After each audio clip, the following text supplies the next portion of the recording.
नमस्कार, AB star news देख रहे हैं आप और मैं हूं आपके साथ सोहन सिंह। वक्त हो चला है आपका राज्य आपकी खबरों का, जिसमें सबसे पहले बात करेंगे मध्य प्रदेश में होने वाले चुनावों की। दरअसल मध्य प्रदेश में चुनाव को लेकर सभी पार्टियों ने तैयारियां तेज कर दी हैं। बीजेपी हो या फिर कांग्रेस पार्टी, सभी पार्टियां एड़ी चोटी का जोर लगाती हुई नजर आ रही हैं। कांग्रेस पार्टी भी मध्य प्रदेश में जन आक्रोश यात्रा निकाल रही है, जिसके जरिए जनाधार को मजबूत करने की कोशिश कांग्रेस पार्टी की ओर से लगातार की जा रही है।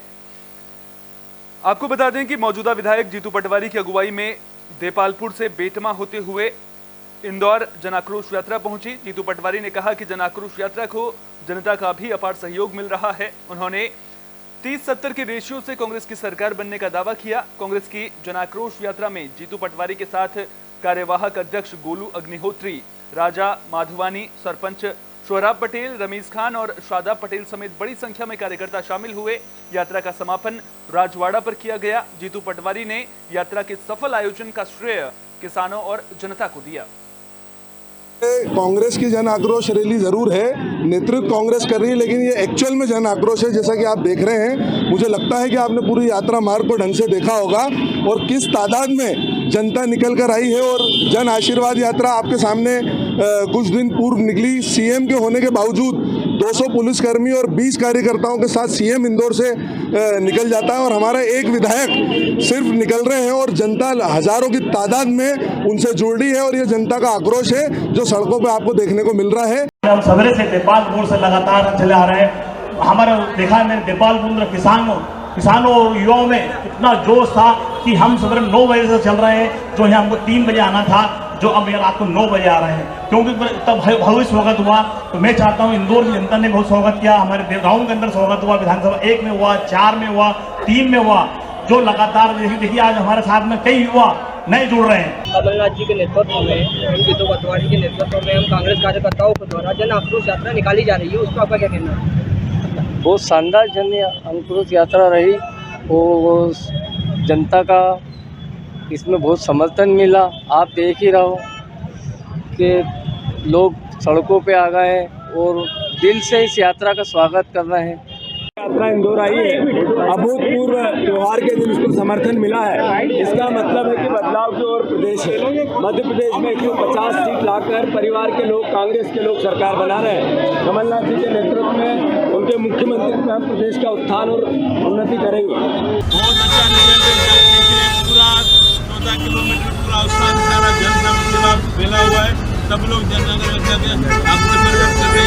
जनता में बहुत आक्रोश है। आप ही खुद विजिट कर रहे हैं, तब आपको भी दिख गया होगा जनता में कितना आक्रोश है। कुछ समय पहले शिवराज सिंह चौहान भी जन आशीर्वाद यात्रा लेकर आए थे, उसमें जन आक्रोश यात्रा में कितना फर्क है? ये देखिए तो कांग्रेस पार्टी जन आक्रोश यात्रा के जरिए शक्ति प्रदर्शन कर रही है, मध्य प्रदेश की सत्ता पर काबिज होने की कोशिश करती हुई नजर आ रही है। जन आक्रोश यात्रा के दौरान कांग्रेस कार्यकर्ताओं का उत्साह भी देखते बन रहा है। इंदौर के जवाहर टेकरी पर जन आक्रोश यात्रा और जीतू पटवारी का भव्य स्वागत किया गया। इस दौरान जीतू पटवारी ने जनता से कांग्रेस के पक्ष में मतदान करने की अपील की। बता दें कि जवाहर टेकरी और श्रीहासा ग्रामीण कांग्रेस पार्टी के गढ़ रहे हैं और क्षेत्र में पार्टी के कई कार्यकर्ता मौजूद हैं, लिहाजा जन आक्रोश यात्रा के यहां पहुंचने पर भव्य स्वागत किया गया। कार्यकर्ताओं ने जीतू पटवारी और कांग्रेस पार्टी को जिताने का वादा भी किया है। आज पूरा प्रदेश त्रस्त है, महंगाई, भ्रष्टाचार और किसानों के साथ तो इतना अत्याचार हो रहा है कि शायद अभी तक, जब से देश आज़ाद हुआ आज तक अभी इतना अत्याचार किसानों के साथ नहीं हुआ। आज शासन प्रशासन को उन किसानों के फसल उनके खेत पे जाके देखने को, उनका निरीक्षण करना, उनको मुआवजा दे, वो देखना चाहिए। ये जन आशीर्वाद यात्रा निकाल रहे हैं, इनको जन आशीर्वाद निकालते हुए खेतों में जाके उन किसानों की मदद करना चाहिए। अभी उनको सख्त ज़रूरत है कि उनका तो सारा किया कराया, जो जितनी मेहनत उन्होंने करी सब पानी में बह रही है। तो शासन प्रशासन को ये देखना चाहिए अपने मुख्यमंत्री जी को कि वो उनकी मदद करें। अभी जन आशीर्वाद यात्रा निकाल रही है, अभी ये समय ही नहीं इनका जन आक्रोश यात्रा। जनता हकीकत में त्रस्त है।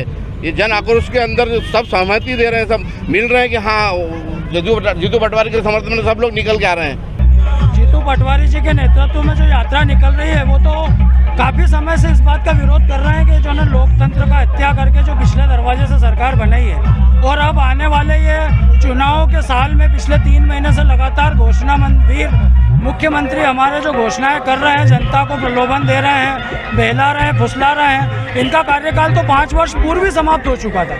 बीजेपी ने जो 18 साल में जो काम करा, जो लोग परेशान हैं और वो विकास यात्रा निकाल रहे हैं, जो बीजेपी विकास यात्रा निकाल रही है, उसके विरोध में कांग्रेस ने जन आक्रोश यात्रा, जनता में बहुत आक्रोश है और ये रैली इसलिए निकाल रही है कि आक्रोश प्रदर्शन करेंगे। ये जो मैडम यही लोग बाग आएंगे।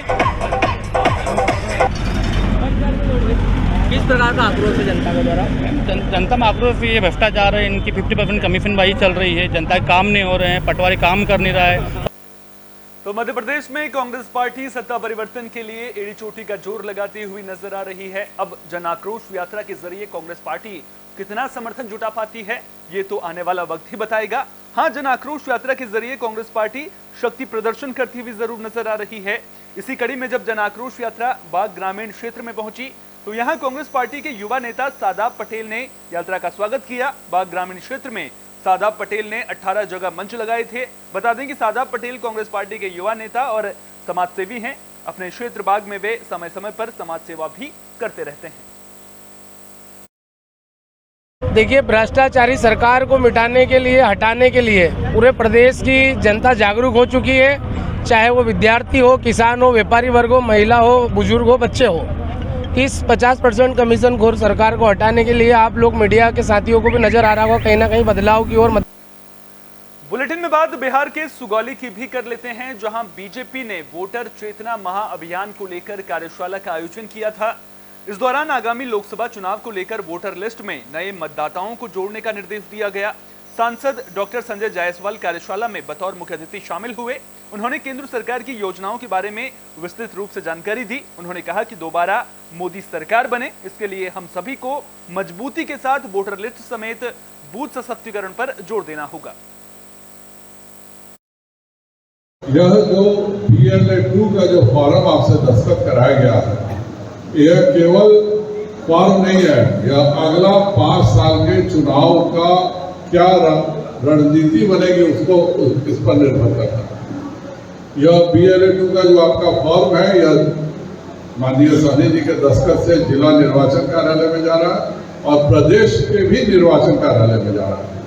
और कोई भी व्यक्ति अगर नया जुड़ता है तो उस पर आपका दस्तखत होगा और किसी का नाम कटता है तो भी आपका उस पर दस्तखत होगा। इस बात को सब लोग समझिएगा और यह केवल लोकसभा चुनाव के लिए नहीं है, यह इसी वोटर लिस्ट से विधानसभा का भी चुनाव होगा, नगर परिषद का भी चुनाव, नगर पंचायत का भी चुनाव होगा, मुखिया का, जिला परिषद का।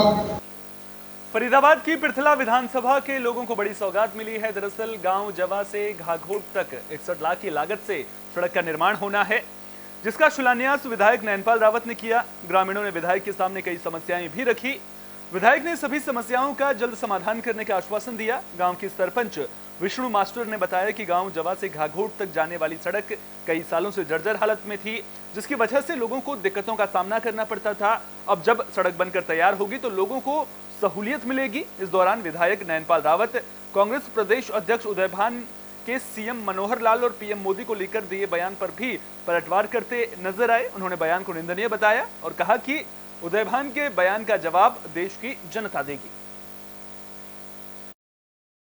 देखिए, आज हम गांव जवा में पहुंचे हैं और ये ऐतिहासिक गांव है और कई बार इसके लिए मैंने एक नवोदय की शाखा की भी डिमांड माननीय मुख्यमंत्री महोदय से, हरियाणा सरकार से, सदन के माध्यम से भी और पर्सनल पेश होकर भी की है। तो मेरी कोशिश है कि नवोदय विद्यालय एक हमारे इस गांव में होगा तो मेरे आसपास के सैकड़ों गांवों को इसकी सहूलियत मिलेगी। इसके साथ साथ आज ये यहाँ से जो घाघोट सड़क जा रही है जवा से घाघोट, वो बहुत समय से पेंडिंग थी और लगभग 10-12 साल से टूटी हुई थी, जिसको आज हमने विधिवत उद्घाटन करके 61 लाख रुपए की लागत से इसको बाइंडिंग भी होगी, ये चौड़ी भी होगी और ये सड़क मजबूत बनकर तैयार हो जाएगी। हम विधायक जी का बहुत बहुत तहे दिल से धन्यवाद करते हैं।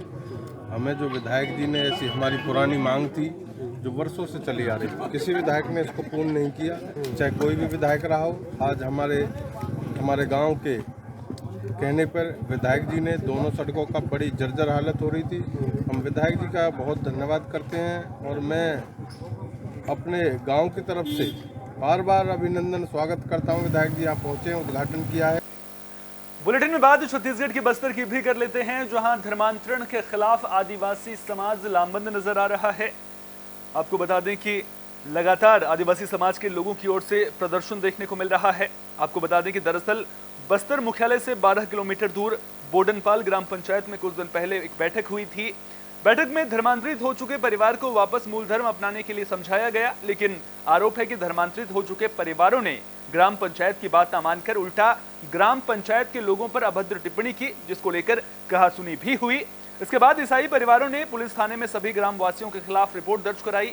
15 लोगों के खिलाफ एफआईआर दर्ज की गई। मामले को लेकर आदिवासी समाज के लोग एसडीएम कार्यालय पहुंचे और आक्रोश जताया। सर्व आदिवासी समाज के उपाध्यक्ष ने आरोप लगाते हुए कहा कि बोडनपाल गांव में जबरन आदिवासी लोगों का धर्मांतरण करवाया जा रहा है और विरोध करने पर मारपीट की जा रही है। उन्होंने इस पर रोक लगाने की मांग की है। ऐसा न होने पर उग्र आंदोलन की चेतावनी दी है। नहीं, मारपीट नहीं हुआ है, एक समझाइश वाला बात हुआ था। 2 से 3 दिन तक पूरा ग्राम पंचायत के जितने भी हैं, महिला पुरुष जो सब मिलके पंचायत रखे थे। 3 दिन का मोहलत भी मंगा उनके द्वारा, जो धर्मांतरण किया गया है उस आदमी के द्वारा। अब 3 दिन के अंदर फिर बैठक हुआ, थाना वाले भी आए थे। उसके बाद उन्होंने कि हम लोग से कहा कि हम लोग को 3 दिन का समय दो, मैं बताऊंगा मेरे परिवार को बुला के, लेकिन ऐसा कुछ नहीं हुआ। बस्तर ब्लॉक के बोडनपाल के ग्रामवासी, महिला पुरुष और गांव के सभी गणमान्य नागरिक बस्तर तहसील कार्यालय में आए हुए हैं। जैसे कि बस्तर में लगातार धर्मांतरण का मुद्दा चल रहा है और धर्मांतरण के कारण लगभग बस्तर जिले के सभी गांवों में विवाद चल रहा है। ठीक उसी प्रकार बोडनपाल में भी कुछ परिवार के द्वारा धर्मांतरित किया गया है। तो गांव के लोगों के द्वारा, मांझी पटेल प्रमुखों के द्वारा उनको समझाने का प्रयास किया गया, समझाइश देने का प्रयास किया गया, लेकिन धर्मांतरित परिवारों के द्वारा विवाद किया गया, जिसके चलते उनको समझाने का प्रयास करते रहे, लेकिन वो लोग अपना अल्पसंख्यक का सहायता आड़ लेके। छत्तीसगढ़ के गरियाबंद में गजराज का आतंक देखने को मिल रहा है। दरअसल एक हाथी गांव में घुस गया है और गांव की गलियों में बड़े ही आराम से घूमता हुआ नजर आ रहा है, जिससे ग्रामीणों में दहशत का माहौल देखने को मिल रहा है। वन विभाग ने गांव में हाई अलर्ट भी जारी कर दिया है। बता दें कि पिछले 2 दिनों से वन परिक्षेत्र नवागढ़ धवलपुर के ग्रामीण इलाकों में हाथी घूम रहा है, जिससे लोग खौफ में हैं। तस्वीरों के जरिए आप देख सकते हैं, ये तस्वीरें आप देखिए, गरियाबंद की ये तस्वीरें सामने आ रही हैं, जहां गजराज का आतंक देखने को मिल रहा है। गांव की गलियों में ये देखिए किस तरह से हाथी विचरण करता हुआ नजर आ रहा है। तालाब के पास में भी हाथी नजर आ रहा है और जैसे ही लोग इस हाथी को देख रहे हैं गांव में घूमता हुआ, तो लोगों को डर सता रहा है कि कहीं ये हाथी उनके आशियाने ना उजाड़ दे। कुल मिलाकर अब वन विभाग की टीम भी एक्टिव नजर आ रही है। देखना दिलचस्प होगा कि आगे वन विभाग किस तरह से पूरे मामले में कार्रवाई करता है।